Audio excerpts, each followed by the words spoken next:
Hello, everybody. Welcome back to Final Whistle. David Giacomino alongside, as always, Kevin Walsh. Baseball season is officially underway. Opening day has come and gone. Walsh, what do you have to take away from opening day? The first thing I want to say was it really was nice to sit down and watch opening day. To be honest, I lost touch with baseball for a little bit there, and last year, especially during the playoffs, play fantasy baseball. Fantasy sports really can help you get back into a sport. I really got back into it, and I was excited for opening day. So that was just a personal thing. That I really it felt good to be excited about baseball. Probably at the wrong time, considering being a Yankee fan. But one thing that I think was interesting is the AL East. A lot of talk about who could win that division, and I really wasn't sold on the Red Sox. I don't know how their bats will perform, because that's supposed to be the thing that carries them. Well, opening day, Pedroia and Hanley Ramirez smack 2 home runs apiece. So I'm not saying that that's going to be something to continue, but just as an initial takeaway, those bats could be thing. Then again, Pablo Sandoval went about 0 for 5, but I think that was an interesting sign. Yeah, and the AL East is interesting because we saw the Toronto Blue Jays. Their 3, 4, and 5 is solid. Their 1 through 5 is because you include Jose and Russell Martin. I think that those are both people you have to respect, and then obviously Batista and Carcione and John Donaldson is ridiculous. If their pitching comes around, which last year their pitching was great in the first half, then second half collapsed. Every year they can be one of the best teams in all of baseball with that lineup. Absolutely. I mean, that's why I struggle to make an early prediction of who's going to win the AL East. I really feel like every single team has the chance to win that division, other than the Rays, because I mean, they really have just lost everybody. But I really do feel like the other 4 teams have a genuine chance to come away with the division. Yeah, and another thing is the bottom half of the AL East is not very good, and I think these 2 teams can benefit off those being bad. I mean, the Rays, they're kind of shaky. The Yankees, we don't know how they're going to be, so we'll see. But I don't think it's fair to even say the bottom half, because last year the Orioles were the best team, so the Orioles maybe they have a repeat. The Red Sox last year were atrocious, but you don't know how they're going to be. The Blue Jays are always great in the first half. They never put a second half together. And as much as you might want to, it's still Yankees. Yeah. You still have to respect that.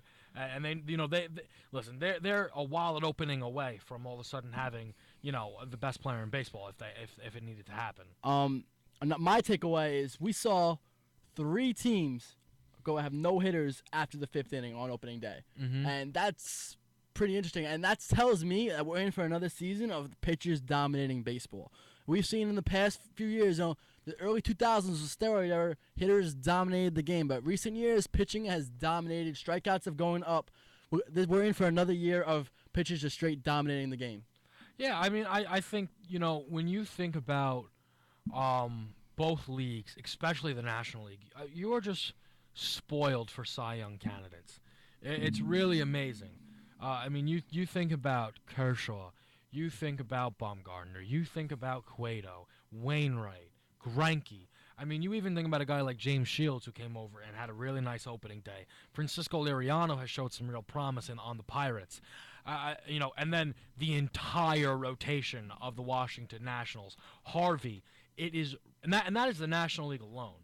The AL has plenty of studs, don't forget. But I'm just saying, to put it into perspective, the league is spoiled with potential Hall of Fame players. Yeah, and pitcher-wise, it's really great to see because the pitchers would just keep dominating. I want to see a hitter start to dominate.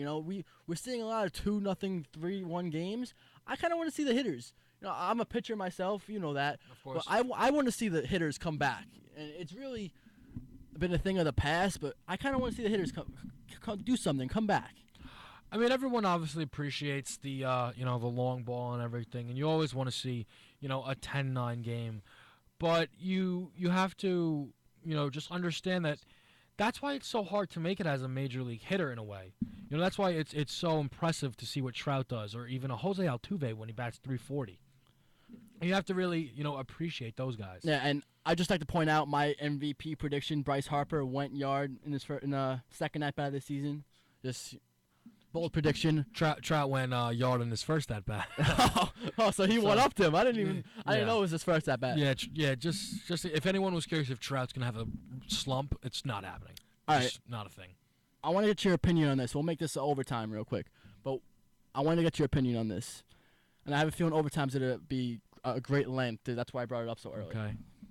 Do you think, with Tanaka's performance at the Yankees, do you think if it's a lost season, they see they're not going anywhere? Do you think he should shut it down and have the Tommy John surgery, and forget all the season and try to be ready for next season with a fully healthy Tanaka? See, this is the thing. I don't think in maybe 20. Tell me the last time the Yankees thought they had a lost season. Oh, I can't really remember. So I don't think that they'll actually fathom the idea of shutting down their best pitcher. I mean, like, let's say May, June, they see they're just really not going anywhere. Do you think they should just shut them down? Well, let me ask you. Watching the Yankees, an avid baseball fan, what's more likely? All right, you know what? We're gonna just give up this year. Tanaka, you sit down. Let's just open the wallet. Let's just start throwing cash at who's ever available. Yeah, but I was watching Tanaka as a pitcher, and I didn't like it. Like, he did not look like himself. He didn't look like the Tanaka from last year. Wasn't confident, I would say. Yeah, and look, this is the thing. He threw 82 pitches. He threw 82 pitches in his first start. 26 of them were fastballs. Okay. And a handful of them were four-seamers that he was trying to blow someone away with. That's not right. A pitcher needs to be the hitter needs to be guessing like, oh, I have to watch out for this. I have to watch out for this. No, the hitters, they even said in the post game in the third at bat, second at bat, they knew, all right, he's only throwing a splitter or a slider. Just wait back and just wait for this pitch and hit it. Like, they knew what was coming because they know he cannot throw his best fastball anymore. And I think because he's not fully healthy, he's not fully confident in himself. I don't know if I'm going to say he's not fully healthy. The mechanics of things seemed fine. I really just think that there is a bit of mental injury, if you will.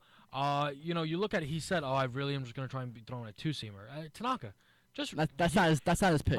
My thing is, if I'm Tanaka, you just got to say, hey, listen, rear back and sling it. Your arm falls off, you're going to get the surgery. I'd rather Tanaka sit out there and get a surgery than have a 5 ER. And exactly. In this two-seamer he's trying to start throwing, it's 89, 90 miles an hour. It's not working. That's not working, and he's not throwing a great two-seamer to begin with. Last year he was throwing 94, 95, and he was blowing people away with that because they had to look out for the splitter and slider. You have to keep people off balance, and he just was not doing that. And I think personally he should shut it down in May or June if he's continuing this. Well, his first two innings, yeah, they were great. He had 5 strikeouts. But then once they started to say, all right, he's not throwing anything else besides a splitter and a slider, just wait back and hit it. He was done. But also you got to understand that I think, he'll learn too. Sometimes it's opening day. So you go out there and you're coming off an injury and, your first 2 innings go so amazing. And then all of a sudden, oh, my goodness, there are runners on base. And you start to get nervous and you just start giving up runs, and it just keeps crumbling. That's not the Tanaka we know. But you have to understand that he's hurt now, so there are mental factors that come into it. It's a mental thing. It's just like a basketball player. When you get a leg injury, that first breakaway layup, do I dunk it? Do I finger roll? Do I pump fake? What do I do? That's the thing. He's still hurt. The arm is still torn. I don't know if it's still hurt. He's still the ligament throwing. is still torn. A torn ligament just doesn't heal itself. It's still torn.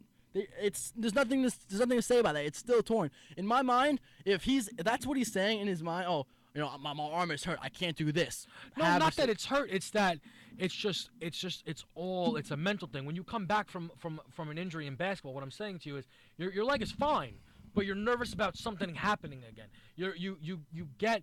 It's nerves and it's pressure that you added on to being on the Yankees to being an opening day, and I think that it's something that he didn't necessarily do all that great on. You think back to last year, what was it? I think his second ever career baseball pitch was taken yard by Melky Cabrera. Yeah, it's an adjustment. And he's still adjusting to being here. Do you think he's gonna show signs of last year, or no? I think it's absolutely just too early to tell. If I had to, to bet money on one way or the other, I'm going to give him the benefit of the doubt. He was way too dominant last year for me to say that he can't be dominant again. I'm just saying I need to see this fastball come back. If this fastball doesn't come back, I don't think he's going to be the same pitcher. That fastball was his splitter is his bread and butter, but the fastball had a lot to do with it because they had to look out for that fastball. And if that fastball's not there, his splitter's not as effective. To me, though, if I'm the Yankees, I'm less concerned about Tanaka because you know what? He's about the the only bright spot as far as what the pitching is going to be. I mean, the bullpen has a couple nice pieces, but I'm looking at the starting rotation. Nothing's really jumping out at me. I think Pineda is gonna be. He's undervalued. I think. But he's hurt as of now. Yeah. What I'm saying, they need to get the bats going because, look, it doesn't even matter because you know what? If Tanaka comes out and goes 8 innings, 2 earned runs, which is extremely respectable. Speaking of the bats, something needs to be said. Didi Gregorius, you're down 6-1. What are you doing? You're trying to steal third base and get thrown out with your number 4 hitter up. What are you doing? Like, there's no explanation. There's no explanation of why he could have thought that was a good idea at all. You just try to make he tried to make an overstatement in a way. I think he tried to make that big play. You cannot try to make a big play because the risk is not worth the reward. He gets to third base. Okay. The reason why I say it wasn't worth it is because he's scoring on a single anyway. Exactly. You're scoring on. You didn't need it. You're scoring on a single anyway. You never make the third out of third base, first or third out. Like, what are you doing? That's a little league play. Oh, it was bad. It was bad. I will say though, even though you did go in overtime, I think it would be wrongfully so to not mention the Mets. Oh, of course. I didn't want to. I think it's outrageous if you're going to start making claims on about what they're about to do. They always do good in the first half, but I just think that it was nice to see the Mets come out and play good baseball opening day. I will say, it was great. Like, Scherzer was dominating in the beginning. He was one of the guys that was throwing that no-hitter through 5 innings. He looked dominant, and I was getting nervous as a Mets fan watching the game. I was getting nervous, but it was great to see Lucas Duda come through and get that 2-run single. It was just great to see. I'm not head over heels yet. Like you just said, it was one game. But I'll tell you what, it was a big confidence booster that they can beat Scherzer this season. Because that's one thing that I had in my head. Like, how are we going to beat the starting rotation? We beat the best guy out of all of them. So that's telling me we have a shot, at least, going into each game against the Nationals, which last year they didn't have a shot. Like, not that they didn't have a shot, but they won 6 games against Nationals. Yeah, out of 14, to put that into perspective for everyone. So it was 6 out of 14 or 6 out of 20? 6 out of 14. Yeah, I mean... No, they went 6 and 14, so 6 out of 20. 6 out of 20, that's real bad against a division opponent. If you take them away, they're both 500. Yeah. So I'm not going crazy about the Mets, but they looked pretty good. Travis d'Arnaud had a nice RBI triple. So that's what was it? He can't hit. Oh, listen. You're quoting 2 different Iona Mass Comm students here. You too. I didn't say anything. I just said I take Brian McCann over him. I don't. Brian McCann got stolen on 3 times in opening day. It was a hitting conversation, and now you're going to talk to me about his defense. Stay on topic. Okay. What did Brian McCann do opening day? It was the first day, Dave. Okay, so as I texted it, did you guys know that Dustin Pedroia is on pace to hit over 300 home runs this season? All right. Travis d'Arnaud is expected to have 162 triples this year. All right. On that note, on that stat, I think we'll wrap it up for today. All right. That was been Final Whistle. I'm David Giacomino, Kevin Walsh. Have a good one, folks.